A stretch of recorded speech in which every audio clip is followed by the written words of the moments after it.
Shalom, shalom. Welcome back to part 2 of Deaths of the Tzaddikim. Today we're going to focus a little bit more on Yosef HaTzaddik. Now he's known as the Tzaddik. How did he become a Tzaddik? Well, we know the story about how he resisted a terrible temptation. You know, the wife of Potiphar, his master, was beleaguering him every single day. And when he sleep with her, he says, okay, all right, just lie down beside me. Just hold me. Because she was a very lonely woman. And I explained before in a previous teaching that, she was not being fulfilled as a woman, as a wife, because her husband seemed to have no interest in her. Even before Yosef showed up, he had no interest in her. He might have had other inclinations. And so she was a woman who was unfulfilled in many, many ways. And there's a belief that she actually had through divination some kind of knowledge that a child would come from her and Yosef. So it turned out to be her daughter that was going to be through. But this daughter was not her biological daughter. Asnat was not the biological daughter of this couple. She was adopted by them, and some say that she was actually the granddaughter of Yaakov. That this was Dinah's child, and that in order to save her life, Yaakov had to take the infant away. He put her under a thorn bush, and that was the name. That was how she got the name Asnat, which has to do with being thorny. And he put her there for her protection from the wild animals. He put an amulet on her with an inscription that basically says something like, whoever takes this child in will have the gratitude and the blessings of the house of Yaakov. So somehow she ended up in Egypt. The Midrash says that an angel took her to Egypt and handed her over to Potiphar and his wife. And she was adopted and raised by them as their daughter. She kept the amulet, and I don't know if you ever noticed this, but in the blessings that Yaakov gave to his sons, in the blessing for Yosef, he talked about how the girls would climb up on the wall and stare at him, throw things at him, and so on. So that goes right back to how beautiful and how charismatic, how splendorous this man's beauty was. He was the celebrity of the time. They would climb up on the walls. The maidens would climb up on the walls, and they would throw their jewelry, throw things at him to get his attention. And the Midrash says Asnat threw the amulet, and he picked it up. He saw the inscription and knew who she was. And then she, the Pharaoh, of course, he got to marry her by, the Pharaoh giving her to him, but she was, in other words, we're saying that she was not a wife that was forced on him. She was a wife that he chose. And I have to say that I do believe this. I don't believe that she was an actual Egyptian. I believe that she was of the household of Yaakov. I believe that.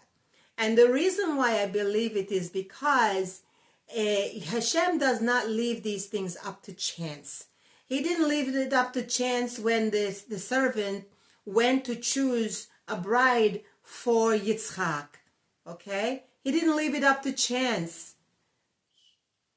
It's, so I do believe. I believe that has some merit. That story has some merit, some truth in it. And so we talked about yesterday that Yosef actually raised his children to be Jewish, to raise his children to be Hebrew. They spoke Lashon HaKodesh, and that would go so much better if his wife, if it was actually, from his family, from his people, from amongst his people. The same thing if we go back to Yehuda and Tamar. Who knows that Tamar was not a Canaanite woman? Tamar was not a Canaanite woman. Tamar was a Shemite. And, in our Talmud, our tradition tells us that she was the daughter of Shem. Or Ever, one of them. Ever was the grandson of, or was either the son or grandson of Shem. And Tamar was not Canaanite. She was Semitic. All right? So let's get that clear. Hashem doesn't leave these things up to chance. Okay? All right? And he had taken and prepared and protected Yosef so much. Not just any woman would do. Not just any woman would do. This is what it says in Mishlei, that the man who receives a wife from Hashem receives a good thing and also receives blessings from Hashem, So just like that, we can't just, in our lives today, we can't just pick any and anyone to be our life partner. We can't do that. Even in Egypt, in Egypt, I don't believe Hashem allowed Yosef to do that. So how much more are we not supposed to do that? That we have to be careful with those we choose to go through life with, because the future of the Jewish people depends upon it. Right now, what we have today is, I saw a statistic that 70% of Jews in America have intermarried. Do you know what that means? That means that within a generation or two, they're no longer Jewish. Their children are not Jewish. Their children are not being raised Jewish. And that's a crying shame. So there are several fronts to this war to keep the Jewish people, the primacy of the Jewish people. There's a war being waged against that on many fronts, And one of the biggest front is the intermarriage. Okay, so we see what happened because Yehuda intermarried. He married a Canaanite woman, and what happened? He had wicked children. He ended up having wicked sons. At least the two out of the three, the two first ones, the two older ones, were wicked. They had Canaanite ways. And Yehuda was assimilating into Canaanite culture until his wife died, and the situation with Tamar pulled him back to where he went back to his father's encampment, and became once more a part and one of the tribes of Israel. Okay, so how did Yosef become a tzaddik? Okay, he resisted. It was hard when he went into that house that day to do his business. According to Rashi, he was going there to actually give in. He had reached the end of his tether. He had reached the end of his rope, and he was going to give him. You think he did not know she was there alone? He was the head of the household. The servants could not take off unless he allowed it, unless he said so. So he knew exactly what was going on, and he knew she was there.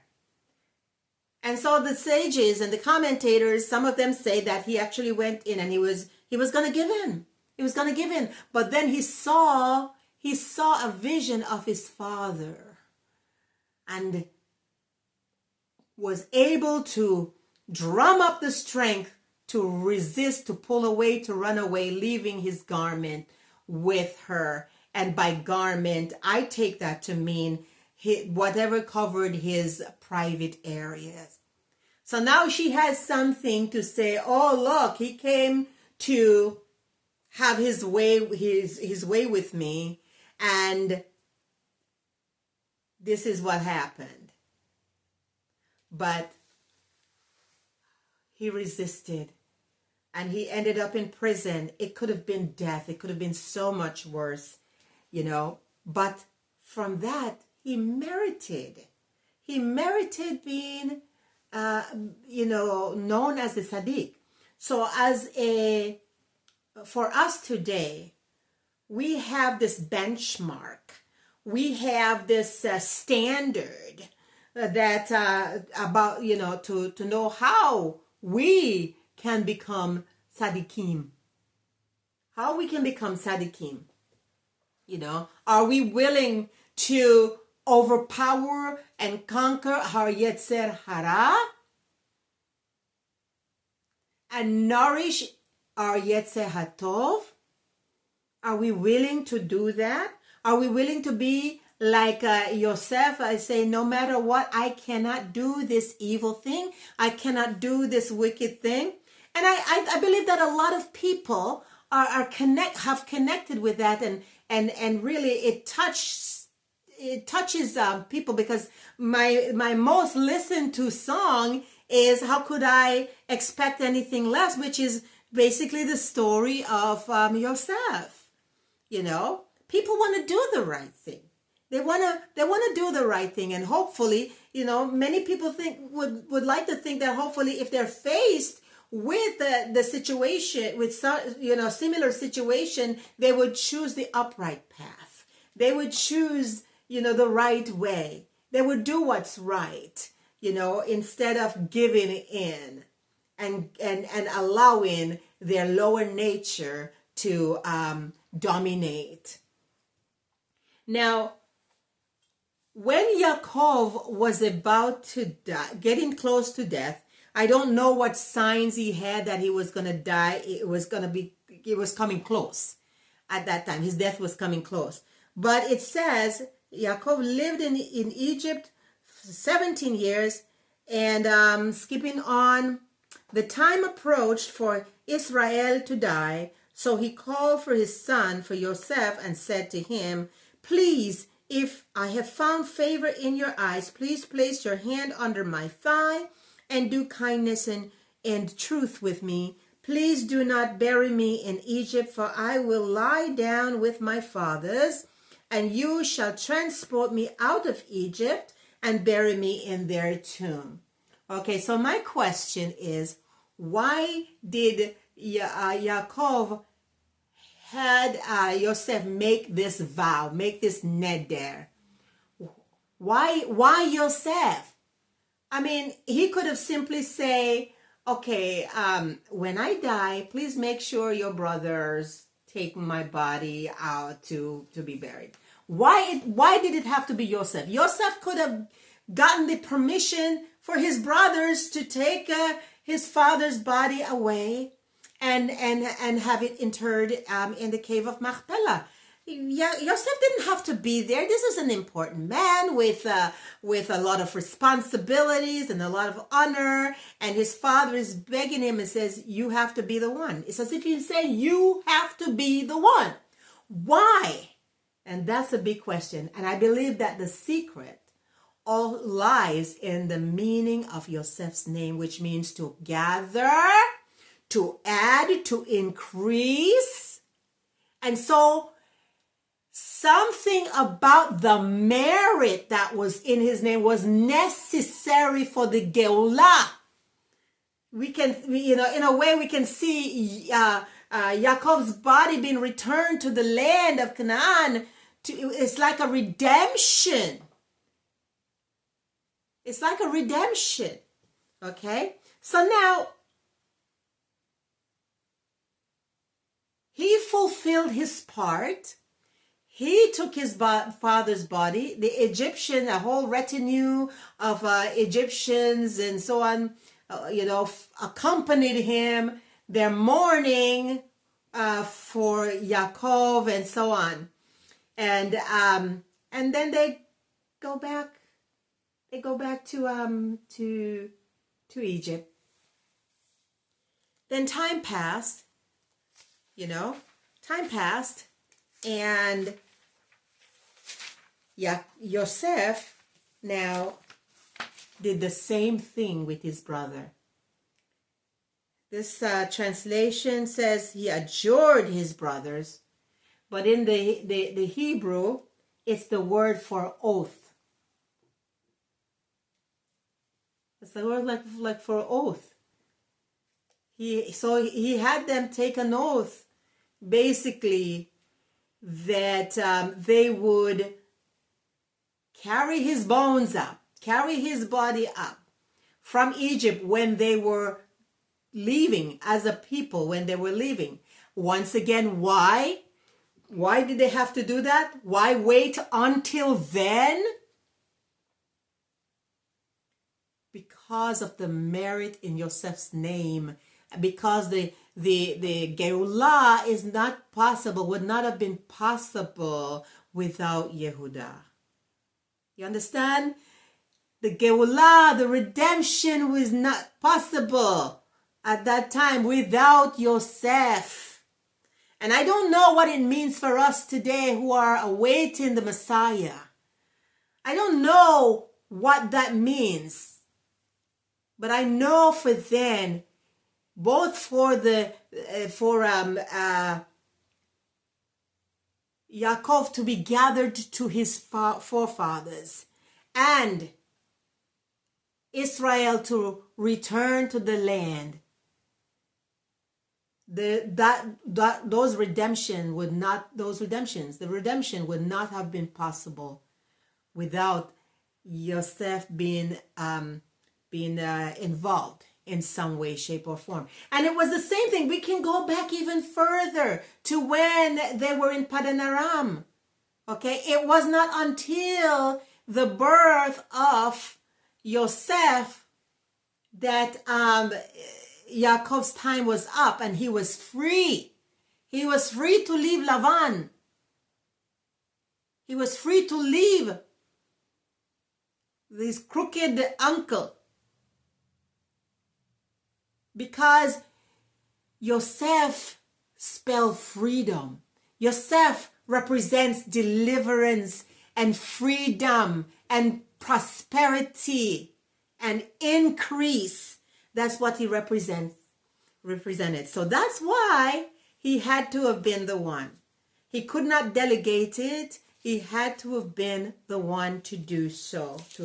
And he had to. They had to carry him up out of Egypt, his bones up, in order to be able to enter the land. And another thing that I saw actually this morning was the fact that, the land of the area of Shechem was bequeathed to Yosef.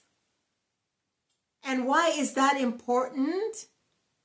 Because that was where they would enter the land. That was when they came up out of Egypt and they crossed the Jordan. It was very close to that place. It was they call it the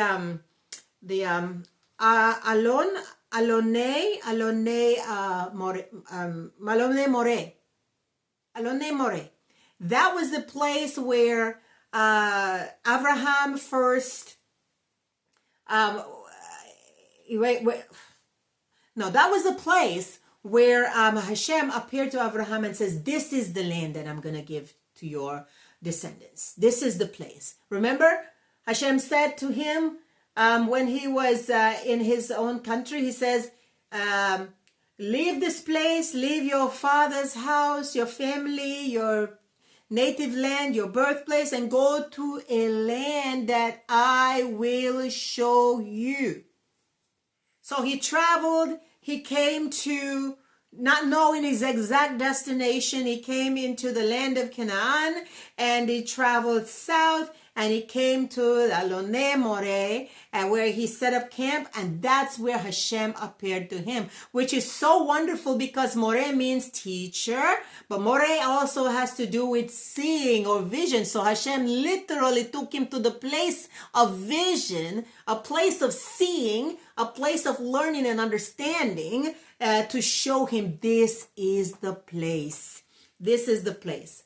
So that place was bequeathed to none other than Yosef. Okay, none other than Yosef. So when Israel first entered into the land, they were stepping on the territory of Yosef. Isn't that amazing? So he had to be there. He had to be there. And they buried his bones there in Shechem. Okay. So now we talked about how the life of a tzaddik is not a cakewalk. It's a very difficult thing. There are a lot of trials, a lot of testing in order to bring forth a refinement. You know, it's like taking sandpaper and rubbing it against something that's rough over time. You know, it gets smooth and smooth. And so that's what these trials are. That's what these fiery tests were, to bring forth the refinement in this life so that they could receive some of their reward in this life, a little bit of the reward in this life. But the principle would be awaiting them in the Olam Haba. So it says that then Yosef adjured the children of Israel, saying, when God will indeed remember you, then you must bring my bones up out of here. Yosef died at the age of 110 years. They embalmed him, and he was placed in a coffin in Egypt. Okay. And about, I don't know how long it was. I would have to sit down and do the math. I know that Israel spent 210 years approximately in Egypt. 80-something of those years were the years of the enslavement. And when they were, when God brought them out with an outstretched arm and a strong hand, you know, they did bring the casket with Yosef's bones in it. So, what is the impact of a tzaddik during his lifetime? We can look at Yaakov. Even though, you know, we know Yosef as Yosef HaTzaddik, you know, he was not the first one. You know, he was not the first one. He was not the only one. Abraham is a tzaddik. You know, Yitzchak is a tzaddik. And Yaakov, his father, was a tzaddik. So let's look a little bit at Yaakov. When, you know, the impact that a tzaddik has. Actually, let's go back to Yitzchak. The impact that a tzaddik has on the environment, on his environment around him, the place where he settles. When there was a huge famine in the land, Hashem spoke to Yitzchak and says, do not go down to Egypt. So where did he go? He went to Gerar. Okay? Gerar. I guess that's pretty much what they call the West Bank right now, maybe. And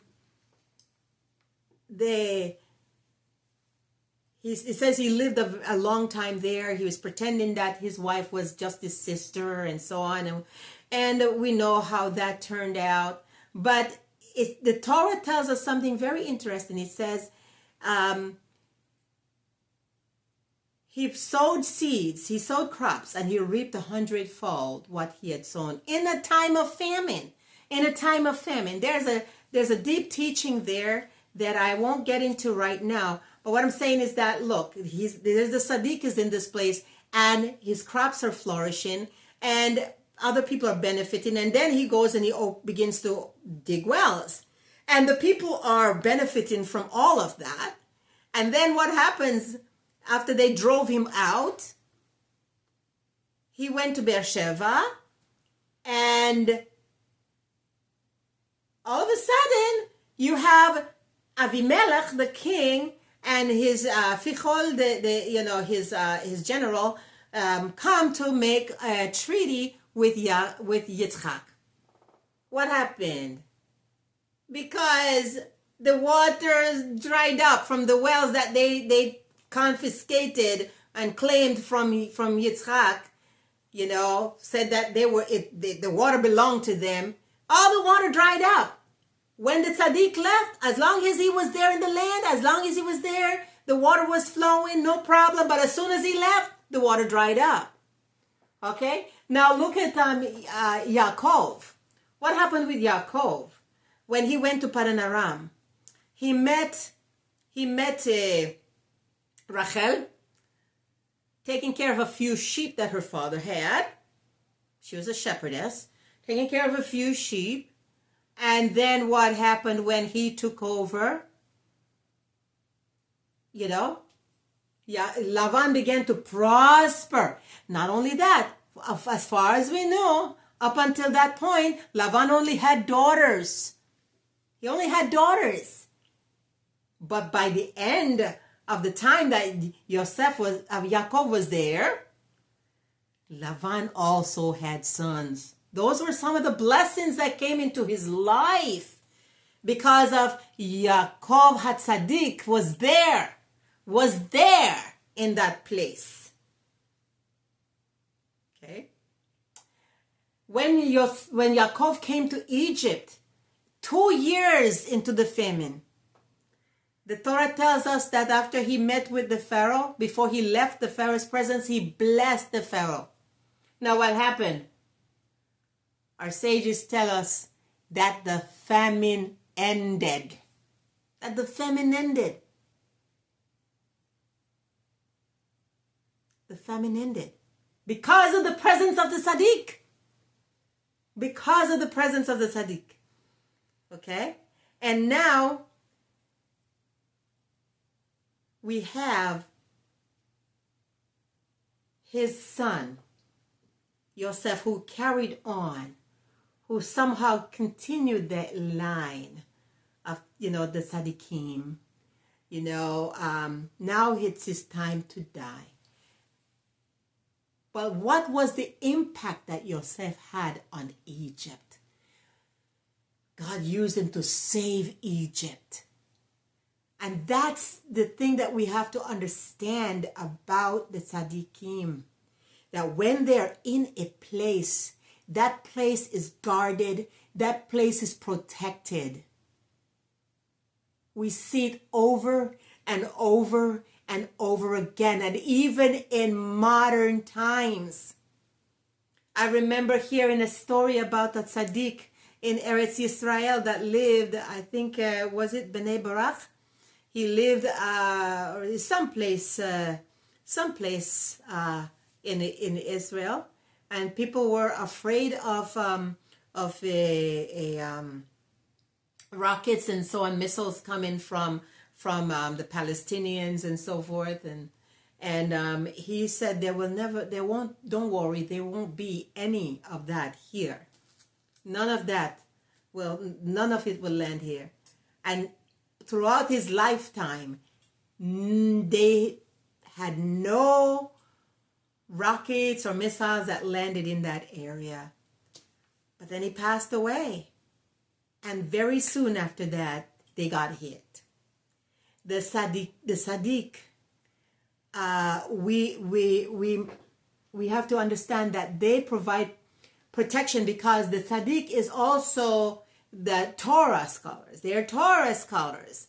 and they keep us. They're our protection. So we have to treat them wisely, and we have to know the Tzaddikim in our age.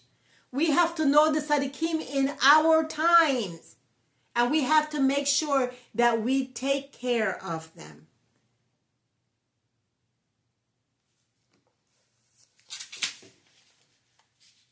So we know that when the Tzaddikim, the influence of the Tzaddikim during their lifetime is tremendous. They hold up the world, so to speak. But when they leave, that has a huge impact as well. When they leave a place or when they die. Yosef HaTzadik died.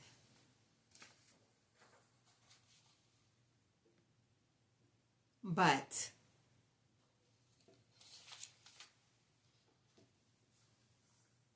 and we see, not but we see what happened with the enslavement. It wasn't until after his death and a new king arose that our people became enslaved in Egypt.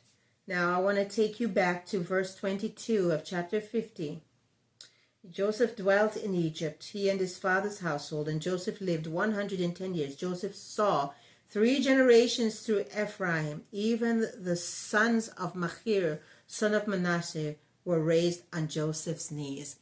And why I wanted to bring that up is that, yes, the life of a tzaddik is not a cakewalk, but after they've been through their refinement, then you have some of that reward coming. And his reward was to see his children grow up, marry, and have children of their own. And that is a blessing. That is a tremendous blessing. And you know, a reward for him, a little taste of the Olam Haba for him in the Olam Hazeh. All right. So, once again, I want to wish everybody a Shabbat Shalom. We have a little while before Shabbat, but I still have a lot of preparations to do. But let's think about these words, and let's think about, you know, what we need to do in order to become tzaddikim, and what we need to do in order to take care of the tzaddikim in our midst and not despise them. You know, not despise them. They are the ones who are keeping things going, keep holding the world up. They are our atlas. Okay, they are our atlas, you know, because of their Torah study and their tefillah. You know, they hold the world up and they keep things going and they protect us. So be aware of the tzaddik in your midst so that you can treat them well, because the burden that they carry is great. It is great.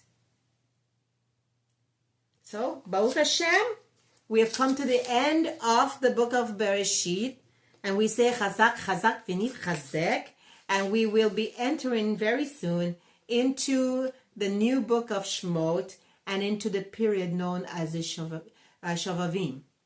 And I hope to have many wonderful teachings during the 6 weeks of the Shovavim. Okay, Baruch Hashem. See you next time.